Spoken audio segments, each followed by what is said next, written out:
जय हो।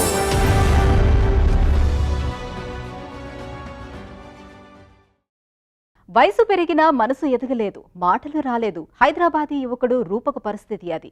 వైద్య శాస్త్ర పరిభాషలో అది ఆటిజం స్పెక్ట్రమ్ డిజార్డర్. కన్నవారు తనయుణ్ణి చెన్నై తీసుకువెళ్లి విదేశీ ఆర్ట్ థెరపిస్ట్ దగ్గర శిక్షణ ఇప్పించారు.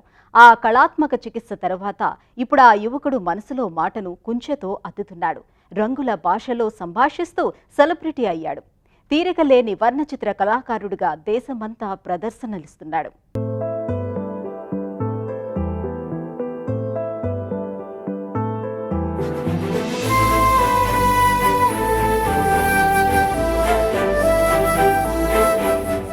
ఈ కుర్రాడు హైదరాబాద్కు చెందిన రూపక్ ముంజే. చక్కని దేహదారుఢ్యంతో ఉన్నాడు. వయస్సు 25 ఏళ్లు. కాని మనసులో పసివాడే. మాటలు రావు. ఆటిజం స్పెక్ట్రమ్ డిజార్డర్ అంటారు. విపరీత స్వభావం. ఒక్కో పర్యాయం దూకుడుగా అనిపిస్తాడు. మాటలు లేవనే కాని మంచి కళాకారుడయ్యాడు. నైరూప్య చిత్రకారుడుగా గుర్తింపు తెచ్చుకున్నాడు. రూపక్ అపురూప శైలిలో దాదాపు 200 వర్ణ చిత్రాల దాకా గీశారు. తన పెయింటింగ్స్తో దేశమంతా 38 కళా ప్రదర్శనలు నిర్వహించారు. We are working with Rupak since childhood, and he was like responding well to like a normal child.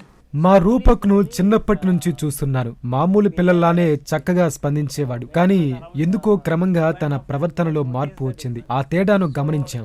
డాక్టర్ను సంప్రదిస్తే ఆటిజం అని నిర్ధారించారు. వైద్యం కోసం అన్ని పరీక్షలు చేయించాం. ఎందుకంటే వాడి పరిస్థితి అందరిలా కాదు కదా. For medical treatment, we have to give all kind of tests. తనకు మాటలు రాకపోతేనేం, కళాకృతులు రంగుల భాషల్లో మాట్లాడతాయి. ఆ నైరూప్య చిత్రాలు తన మనసేమిటో చెబుతాయి. హైదరాబాద్ వాసి అయిన రూపక్ 2011 నుంచి పెయింటింగ్స్ వేశారు. చికిత్స కోసం చెన్నై వెళ్లినప్పుడు అక్కడ American art therapist Melissa Ender రూపక్లో అసాధారణ ప్రతిభను గుర్తించారు. అతడి సామర్థ్యాన్ని సవ్య దిశకు మళ్లించారు. రూపక్ తన అభిరుచినే వృత్తిగా మలుచుకుని ఉత్సాహంగా ముందుకు సాగారు. We noticed his artistic talent.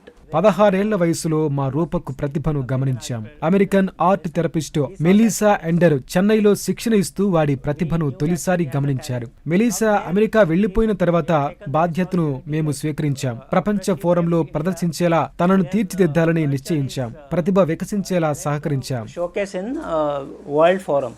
That is how we have. Rupak 1996లో పుట్టాడు. పుట్టిన 2.5 సంవత్సరాల వరకు బాగానే అనిపించాడు. కానీ రాను రాను బిడ్డ ప్రవర్తనలో మార్పు వచ్చింది. ఆ తేడాను కుటుంబ సభ్యులు గమనించారు. వైద్య నిపుణులను సంప్రదించారు.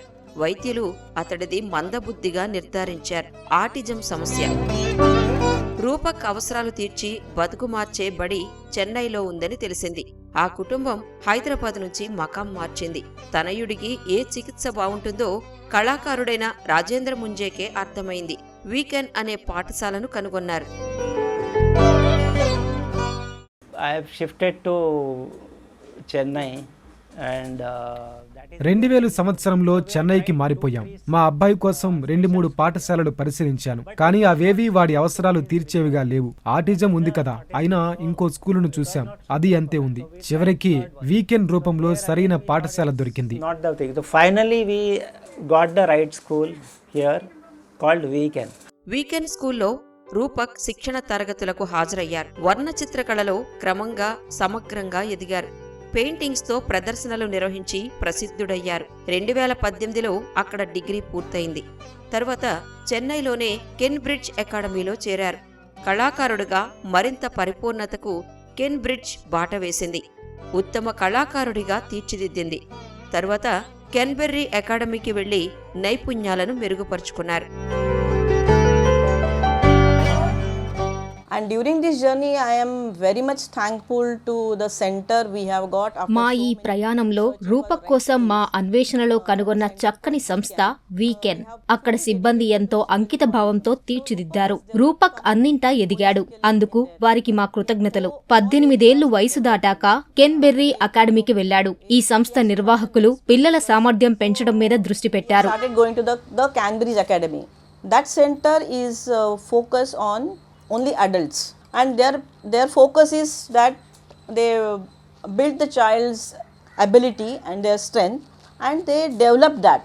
2018లో కోచిలోని బిన్నెల్ ఫౌండేషన్ రూపక్ వేసిన పెయింటింగ్ను కళా ప్రదర్శనకు ఎంపిక చేసింది. చెన్నై రైల్ మ్యూజియం నిర్వాహకులు ఆర్ట్ క్యాంప్ జ్ఞాపికను బహూకరించారు. కోవిడ్-19 కమ్ముకొచ్చిన సవాళ్లు ఎదురైనా అధిగమించారు. కళాకారుడుగా ఎదిగారు. 2020లో స్టిర్అప్ 2020 అంతర్జాతీయ పోటీకి రూపక్ కళాఖండాలు ఎంపికయ్యాయి. Geneva centre for autism international virtual symposium 2020 తన పెయింటింగ్స్ ను ఎంపిక చేసింది. రూపక్ గీసిన first paint and then think కళాఖండం తన సోదరి రష్మి సహా అనేక వర్ణ చిత్రకారులకు స్ఫూర్తినిచ్చింది. రష్మి తన సోదరుడితో కలిసి ఎన్నో పెయింటింగ్స్ వేశారు. సోదరుడి కళా తపస్సుకు సహకరిస్తూ రూపకల్పనలో ఆమె తరచూ భాగస్వామి అవుతుంటారు. It warms my heart to know that a lot of people are supporting his art.